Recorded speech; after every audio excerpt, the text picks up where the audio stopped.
అవని మీద దైవం అమ్మ, అందరికీ జన్మనిచ్చేది అమ్మ. అంగడిలో దొరకనిది అమ్మ ప్రేమ, అందరికీ ఆప్యాయత అనురాగాన్ని పంచేది అమ్మ.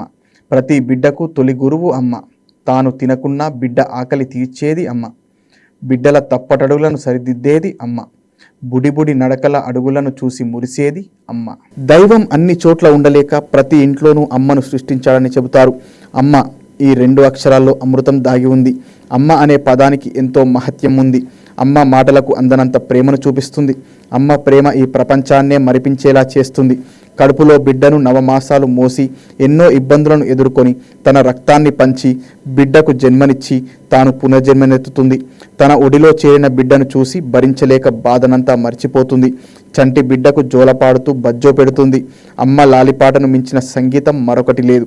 అమృతం రుచి ఎలా ఉంటుందో అమ్మ చేతి వంట అంతకు మించి ఉంటుంది. అందుకే అంటారు పెద్దలు, ప్రపంచంలో అమ్మ లేనివాడు, అమ్మ ప్రేమ దక్కనివాడు ఎంత ధనికుడైనా పేదవాడే అని. అమ్మ ప్రేమ దక్కినవాడు ప్రపంచంలోనే అత్యంత కోటీశ్వరుడు అని.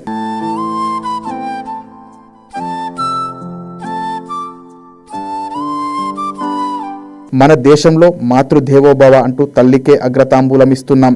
ఏ దేశంలో అయినా సంస్కృతి సాంప్రదాయాలు మారాయి, కానీ అమ్మ ప్రేమలో మాత్రం మార్పు రాదు. అందుకే సృష్టిలో అమ్మను మించిన అపురూపం లేదు.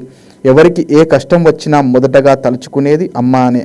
అమ్మ స్థానం అంత గొప్పది. మరి ప్రతి బిడ్డకు మంచి స్నేహితురాలు అమ్మ.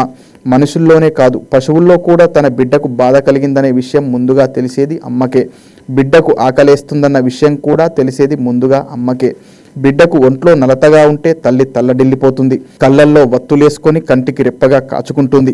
బిడ్డ విజయం సాధించినప్పుడు ఆనందంతో ఉప్పొంగిపోతుంది. అమ్మ గురించి ఎంత చెప్పినా తక్కువే. మదర్స్ డే సందర్భంగా మాతృమూర్తులందరికీ హృదయపూర్వక శుభాకాంక్షలు.